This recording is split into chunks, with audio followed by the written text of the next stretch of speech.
کفر کے بعد جو سب سے بڑا گناہ ہے وہ ہے کسی کا دل دکھانا۔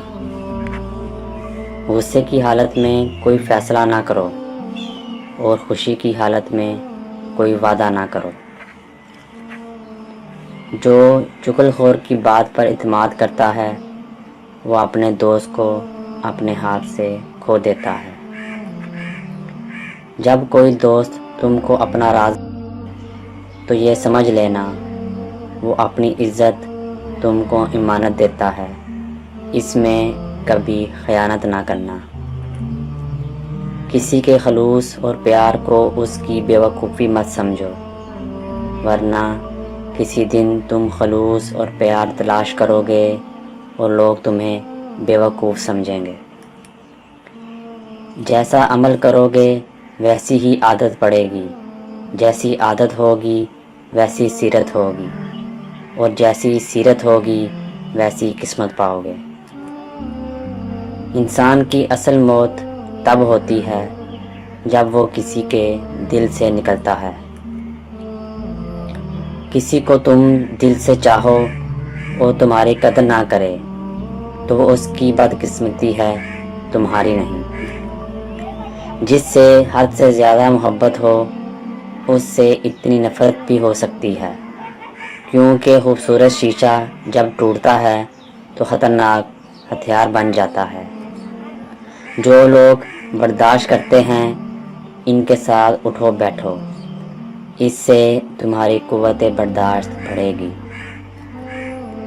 سوائے اپنے رب کے کسی سے امید مت رکھنا اور اپنے گناہ کے سوا کسی چیز سے خوف نہ کھانا۔ اگر تمہیں یقین آ جائے کہ تمہارا رزق اللہ کے پاس ہے تو پھر رزق کی تلاش نہ کرو بلکہ اللہ کا ذکر کرو جس کے پاس تمہارا رزق ہے۔ کسی پہ تب تک بھروسہ نہ کرو جب تک تم اس کو غصے میں نہ دیکھ لو۔ مومن وہ نہیں جس کی محفل پاک ہے، مومن وہ ہے جس کی تنہائی پاک ہے۔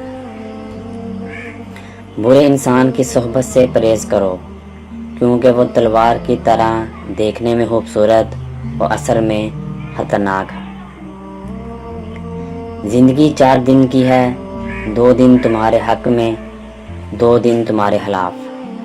جب تمہارے حق میں ہو تو غرور مت کرنا، جب تمہارے خلاف ہو تو صبر کرنا۔ تم کسی کو چاہو اور وہ تمہیں ٹھکرا دے تو اس کی بد نصیبی ہے، اس کے بعد بھی تم اس کو زبردستی اپنانا چاہو تو یہ تمہارے نفس کی ذلت ہے۔ لوگوں کے ڈر سے حق بات کہنے سے نہ ڈرو، کیونکہ اللہ کے سوا کوئی موت کو قریب لا نہیں سکتا اور نہ کوئی رزق کو دور کر سکتا ہے۔ حضرت علی علیہ السلام سے پوچھا گیا کیسے پتہ چلے گا کہ کون کتنا قیمتی ہے؟